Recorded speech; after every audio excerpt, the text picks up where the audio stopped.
El documento es bien extenso y para formarse una verdadera impresión propia y particular, recomiendo que si usted tiene interés, se tome el tiempo de poder leerlo completamente.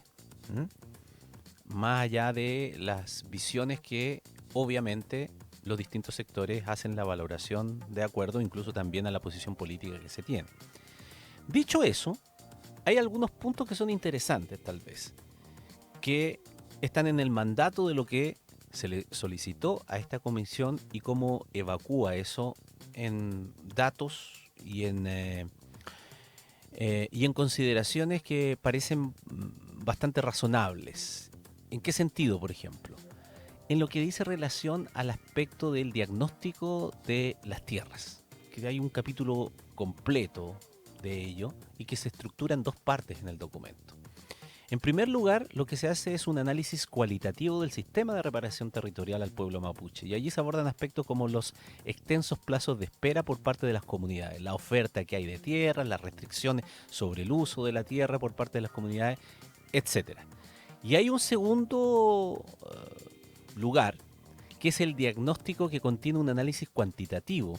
que aborda básicamente tres elementos, que son las compras históricas de tierra desde el año 93 hasta la fecha, que han sido transferidas por el Estado al pueblo mapuche, sobre lo que había distintas cifras, y por lo tanto este documento lo que hace es bajar al terreno qué es lo que hay, qué es lo que se ha hecho, y colocarle número. La estimación también de la demanda de tierras, tanto presente como futura, es decir, cuánto se está solicitando ahora, cuánto podría eventualmente seguir solicitándose, y la proyección del tiempo que le tomaría al Estado cerrar la brecha de demanda de tierras del pueblo mapuche de acuerdo a eh, los instrumentos que existen en el día de hoy, que básicamente es la ley indígena. Bueno, y dentro de ese capítulo entonces hay cosas que llaman mucho la atención.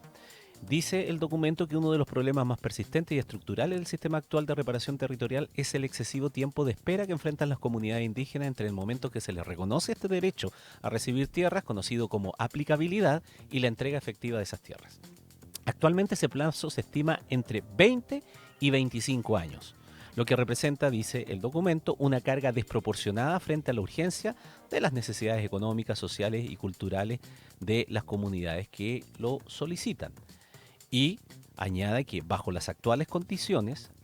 es decir, en un escenario en que no se ingresaran, por ejemplo, nuevas solicitudes de tierra, la proyección de la resolución de toda esta demanda que hoy hay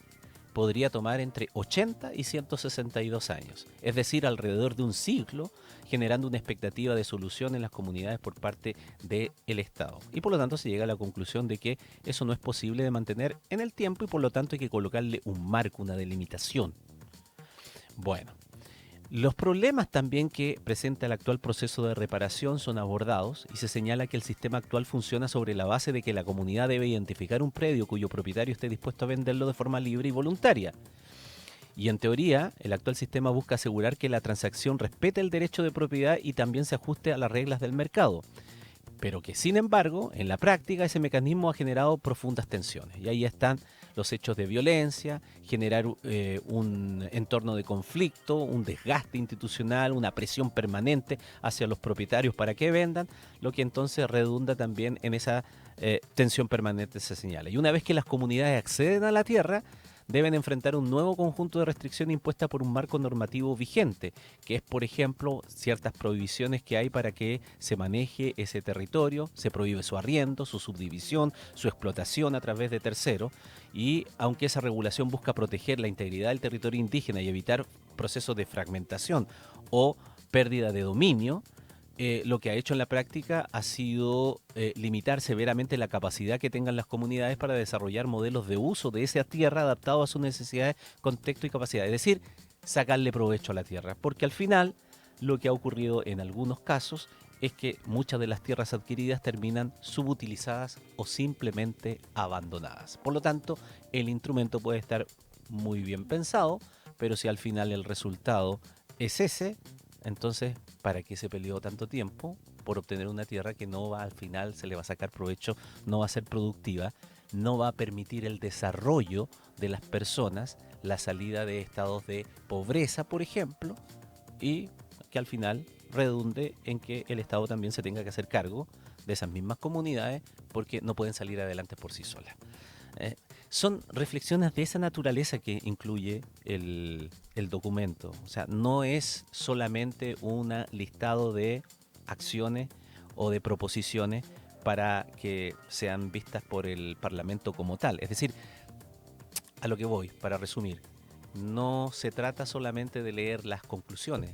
sino que tomarse un poco más el tiempo para leer el diagnóstico que hay detrás, los problemas que se han provocado, las soluciones que se han entregado hasta este momento para resolver un conflicto que lleva años y cuáles son las dificultades, las trabas que tiene en este instante y los marcos que hay que cerrar para que una efectiva solución le ponga un punto, un cerco o un marco y no sencillamente chutee el problema para distintas administraciones y prácticamente a la eternidad.